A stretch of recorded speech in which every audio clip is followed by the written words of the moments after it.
mungkin kalau kita seperti dia, bisa jadi kita untuk apa aku belajar lagi, untuk apa aku kuliah lagi, untuk apa aku belajar komputer lagi gitu, untuk apa aku mengembangkan ilmu. Tapi kalau dia enggak, dia punya spirit dimana motivasi. Ngomong-ngomong di perjalanan hidup beliau ini ketika kuliah di S1, banyak ya yang begitu di tangan. Banyak sekali. Coba jangan nangis. Enggak. Ini perlu diambil tisu karena saya takut meneteskan air liur nanti. Jadi itulah namanya apa? Perjalanan hidup. Iya, apa ya? Ya pokoknya bismillah, intinya itu sih. Yang kita bisa lakuin, kita lakuin. Iya. Ya salah satunya alhamdulillah aku bersyukur bisa ketemu Kak Satria ini. Karena aku bersyukur beliau ini banyak membantu aku pada saat kuliah di enggak guys. S1 dulu. Ngebantu. Kalau dulu ada namanya pembohongan, kalau sekarang namanya hoax kan. Banyak membantu ya semuanya di kosan, baik tugas kuliah, tugas apa ya, untuk mencari makan. Enggak lah. Aku mencari makan dulu kan ya udah susah apalagi mulai semester 4-5 itu kan. Itu udah susah. Kalau nggak ditemanin kawan ke depan itu udah nabrak-nabrak ya. Termasuk Kak Nur, teman-teman yang lain gitu sih. Kak Nur Hadi, Akai, Wahyu, Kak Anggoro, semua banyak lagi. Saya lagi sebutin lagi banyak. Teman kosan kita ternyata banyak ya. Iya, saya di sini mewakili mereka kayak udah Kak saudara sendiri. Kayak gitu. Jadi waktu yang membuat kamu ya, jadi dalam artian kayak gini. Aku tuh sempat berpikir kan sampai kamu bilang teman kamu. Terus kamu komitmennya itu seperti apa? Komitmennya itu dalam artian aku harus kayak gini, terus harus kayak gini, harus gini. Dan setiap orang kan dalam kesehariannya ya, keseharian seseorang tuh pasti jelasnya ada naik turun, down. Bisa ada down seperti apa, dia di saat naik seperti apa, itu gimana ya menyikapinya gitu. Aku tuh salut sama kamu gitu. Maksudnya bukan gara-gara podcast aja nih, memang bener-bener nanya gitu. Masa coba. Mungkin ya teman-teman mungkin nggak tahu ya. Aku coba mungkin sharing sedikit menceritakan kisah hidup dulu waktu kuliah di Palembang dulu S1. Bagaimana memang aku masuk kuliah itu memang kondisi mata aku itu udah parah kalau boleh dibilang. Low visionnya udah tingkat udah mulai parah lah. Nah, dan yang lebih diperparah lagi, aku nggak bilang sama dosen itu. Jadi ya dosen nggak tahu kalau aku nggak bilang kan. Tapi aku semester 7 baru si dosen ini tahu, dosen-dosen tahu. Itu kejadiannya waktu itu di laboratorium. Itu di laboratorium. Sebelumnya memang ini ya, Nana. Dosen nggak tahu sama sekali. Tapi teman-teman itu memang udah tahu. Alhamdulillah teman-teman aku kuliah dulu baik-baik semua kan. Mereka bantu-bantu semua dan ya lumayan banyak udah yang mau ngasih tahu ke dosen ya kondisi aku.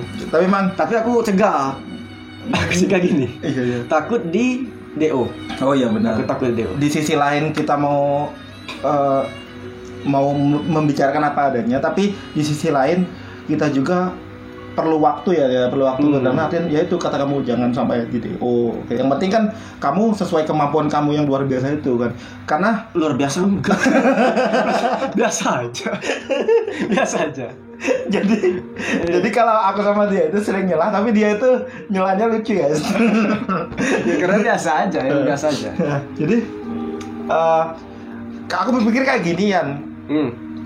Selain dari kamu itu memang motivasi yang kuat, tapi memang kecerdasan kamu tuh bagus. Nah, itu Anda. Kalau misalnya debat atau apa, dia pasti nomor 1, bagus ya.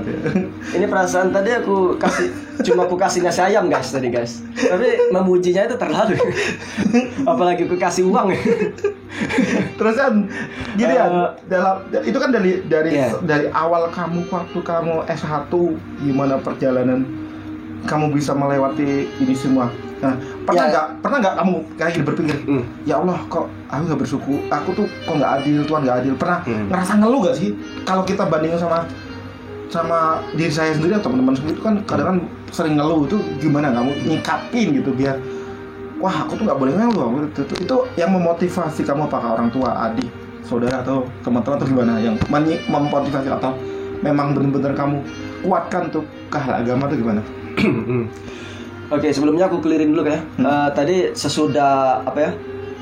Aku nggak ngasih tahu sama dosen itu dan teman-teman. Oh iya ya, tadi. Teman-teman banyak mau ngasih tahu dosen tapi aku cegah karena aku takut DDO sebenarnya, takut DDO. Karena nggak memenuhi syarat kan kondisi mata aku. Nah itu sekitar kayaknya semester 7-an kayaknya.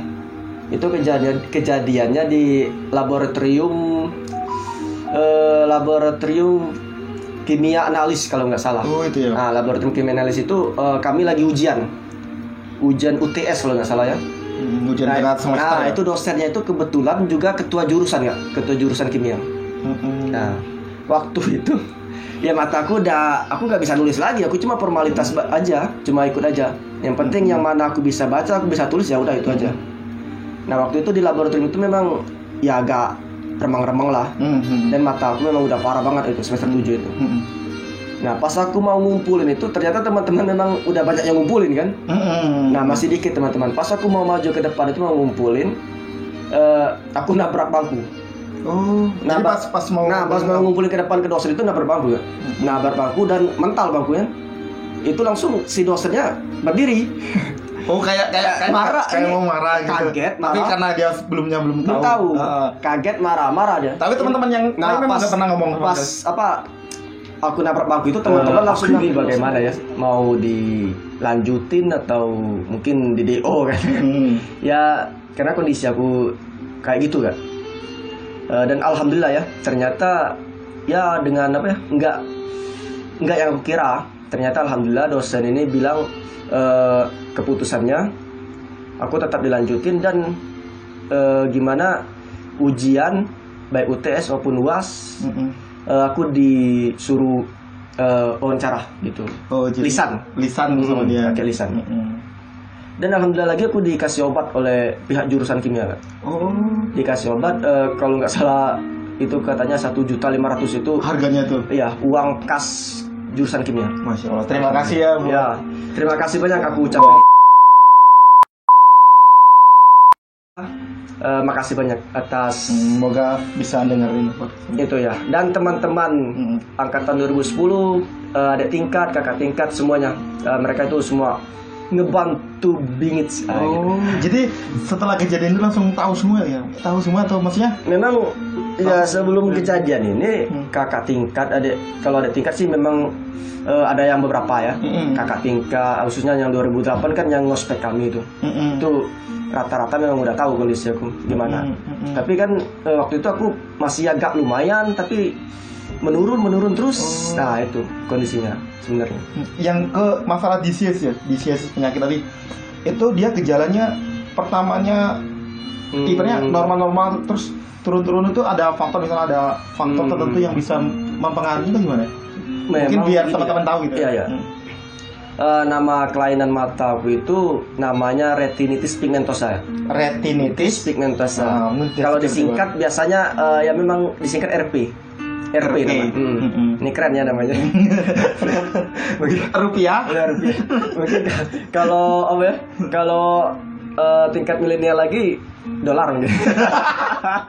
RP. Ya, nama penyakitnya keren dan kebetulan pasti kebetulan. Sama dengan inisial nama aku juga. Riandi Pratama RP juga. Itu kebetulan ya. Nah, RP ini aku dari kecil itu kan apa ya, kayak memang dari kecil itu rabun ayam, tau nggak? Oh, kalau misalnya senja mulai sore agak gelap dikit udah nabrak aku. Itu dari kecil. Nah tapi kalau misalnya cahayanya terang lumayan kayak cahaya matahari atau cahaya lampu ini, dulu masih lumayan. Nah tapi ternyata RP ini si RP ini terus berkembang biak gitu. Oh, dia tuh bisa, kayaknya dia ini hidupnya di retina. Sejenis kayak virus atau jamur atau gimana? RP ini sejenis apa ya? Virus bukan, bakteri bukan, tapi apa ya? Aku juga kurang tahu sih. Paling cendawan ya. Yang pasti gini, kata dokter itu di retina aku itu ada bintik-bintik hitam. Nah, yang menutupi retina aku itu. Kan fungsi retina gini. Kayak beda sama katarak ya, beda ya? Beda, kalau katarak itu di kornea. Kalau itu pas retinanya. Retina ya. Kalau kornea kan di bagian luar mata itu sebenarnya, Kak. Di bagian tengah pupil, di bagian dalam itu retina. Pupil. Iya, pupil. Pupil. Terus. Ini kebiasaan pupil, guys. Di kosan dulu kebiasaan pupil. Terus. Nah, di retina itu kan fungsinya untuk apa ya? Kalau ibarat motor, mobil itu mesinnya, Kak. Penggerak gitu ya. Iya, penggerak. Yang menangkap cahaya sehingga bisa menangkap dan mengeluarkan cahaya tersebut sehingga kita bisa melihat objek gitu kan. Nah, si retina aku ini diserang oleh RP ini dengan bintik-bintik hitam itu, yang mana tambah lama tambah banyak bintik-bintik hitam menutupi retina aku. Nah, itu terjadi terus menerus. Jadi tiap hari berkurang sampai sekarang. Dan yang paling parah itu sekitar tahun 2014-an ya. 14-15 kayak gitu. Nah, berarti dari sisi penyakitnya tadi, berarti memang bener-bener dari kecil ya, dari kecil bagaimana kamu? Ya, udah ada tanda-tandanya. Tanda-tanda dari penyakit itu. Nah, setelah kamu merasakan penyakit seperti itu, ibaratnya kayak gini kan. Kamu pernah nggak rasa, wah suatu saat aku akan seperti ini, kayak gitu? Pernah berpikiran kayak itu nggak sebelumnya? Misalnya, wah nanti aku nggak bisa ngelihat suatu saat kayak gitu. Sebelum kamu bisa melihat ini, itu pernah nggak berpikir kayak gitu? Atau pernah beda? Kenapa beda sama anak-anak lain? Gitu. Aku dulu dari kecil sampai SMA lah ya. Aku berpikir itu, aku itu malas untuk melihat. Gitu. Aku masih merasa aku itu kayak orang normal, tapi karena aku malas untuk melihat, jadi aku kayak gitu, udah pernah berapa. Lebih ke psikologi tuh ya? Psikologi, iya. Ya karena memang aku belum tahu penyakit, ya karena kata dokter-dokter sebelumnya kan rabun biasa, -7, silinder setengah apa 1,5 lupa. Jadi nambah kacamata gitu ya? Iya, nambah tebal gitu. Silinder 1,5 apa? Memang yang aku ingat itu ya, yang paling aku ingat SMP SMA ya. Aku tuh sering banget dimarah guru karena jarang nyatat. Bukan jarang, kayaknya nggak pernah nyatat. Kayaknya aku itu cuma formalitas saja sebenarnya. Nulis formalitas. Karena aku udah nggak lihat lagi di papan tulis. Dari mulai SMP itu. Dari kelas 6 SD seingat aku dari kelas 6 SD itu udah parah banget. Walaupun duduk di depan ini ya. Tapi ngomong-ngomong kamu dapat hadiah dulu, ikut lomba karya tulis tentang sampo yang terbuat dari randu. Aku tuh baru tahu ya, kalau ternyata daun randu itu bisa buat sampo, guys. Jadi kayak iklannya Anggun tuh deh. Kalau iklannya Anggun tuh kan itu dulu kan kata dia kan pakai sampo gitu, duta sampo. Tapi itu karena kita duta samponya pakai randu, daun randu itu. Itu bisa ceritanya seperti apa ya? Ya gini ceritanya. Ya aku sambungkan tadi dulu kayak. Ya gitu, aku sering dimarah guru karena jarang nyatat atau nggak pernah nyatat ya. Aku nyatat itu minjam catatan teman. Tapi kalau dulu udah ada aplikasi kayak Android seperti ini, paling udah mempermudah ya. Alhamdulillah. Oh, itulah berarti teknologi itu, guys. Semakin kita memperkembangkan sebuah ilmu, insya Allah ilmu itu akan bermanfaat. Kayak sekarang kan termui Android di dunia IT kan, di dunia IT itu berarti memang ilmu itu sangat memang diperlukan sekali ya, pengembangan sebuah ilmu. Ya udah. Berarti yang tadi masalah kamu ngerasa nah itu dari kamu itu penasaran kan. Dulu tuh waktu aku kuliah di sana, dia tuh sering cerita, pernah cerita, Kak, daun kapuk tuh bisa jadi sampo kayak gitu. Oh, dalam hati kan bukannya daun randu itu takutnya beracun atau apa. Ternyata dia pernah dapat ini hadiah. Itu ceritanya seperti apa ya? Jadi gitu. Itu yang sebenarnya SMP sama? Ya SMP kelas 2 tahun 2005. Yang ngajak aku itu sebenarnya bukan inisiatifnya, bukan aku gak. Itu guru pembimbing aku. Itu guru fisika waktu SMP, namanya Pak Dedi Damhudi. Ini Terima kasih Pak Dedi. Salah satu orang yang apa ya, guru yang berjasa sama aku. Keren banget ini. Jadi dia itu apa ya, orangnya tapi dia rajin baca gitu. Benar-benar rajin baca, update ilmu pengetahuan ya. Update ilmu pengetahuan, dan akhirnya dia baca-baca tentang daun kapuk gitu kan. Dan dicoba-cobanya aja sih. Dicoba-cobanya aja, diremas-remas gitu kan. Remas-remas. Diremas-remas dan ya. menghasilkan. Tapi dia nggak berekspresi tangan kan. Terus. Ya dilanjutin. Terus. Menimbulkan yang 18 tahun itu nanti. Ya. Terus. Nah gitu, dia baca gitu dan apa ya, dicobanya di rambut gitu. Dan itu berhasil ya? Mukanya dan dicobanya di rambutnya sendiri kayak licin, kayak halus gitu kan. Nah gitu, dan dia mulai mengajak aku diskusi gitu. Mengajak aku diskusi gimana gini, dan ternyata alhamdulillah ada lomba gitu kan, lomba karya tulis ilmiah tingkat sekabupaten Musi Banyuasin gitu, tingkat SMP. Nah kami ikut di situ, coba dan lolos alhamdulillah. Nah, tapi ya alhamdulillah sih, walaupun cuma juara 3 kan alhamdulillah. Tapi salut guys, jadi inovatifnya itu produk yang kita gunakan sehari-hari itu kadang kita nggak nyangka. Kami ini Kak, gini nggak nyangka. Kami yang daun kapuk itu cuma indikatornya itu pakai pH cuma, karena kami dari pH keterbatasan ya ilmu kami ya, keterbatasan ilmu kami itu udah luar biasa. Pakai pH dan pH-nya netral 7. Jadi aman, kalau pH netral kan aman. Nah jadi kami merasa gini, berarti ini nggak ada risiko untuk rambut, tapi licin rambutnya licin dan lembut efeknya kan. Dan nggak menimbulkan resiko karena pH-nya netral. Cuma patokan kami itu aja sih. Karena keterbatasan ilmu kami waktu itu ya. Tapi itu udah luar biasa kan, dari kecil berarti dia udah punya semangat buat hal pengetahuan. Mungkin saya juga mau cerita ke background ya. Background beliau tuh anak dari seorang guru, ibu bapaknya tuh guru pegawai negeri sipil atau ASN di salah satu kabupaten di desanya. Kabupaten Musi Banyuasin ya. Tepatnya di desa Teluk Kijing. Jadi Teluk Kijing itu Teluk Kijing itu kalau nggak salah itu dari Betung itu ya.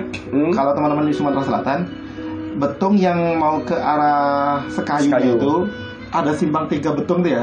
Di sesudah Betung kan ada Kecamatan Lais namanya. Kecamatan Lais. Nah, pas ketemu di kantor camatnya, di samping kirinya itu ada jalan.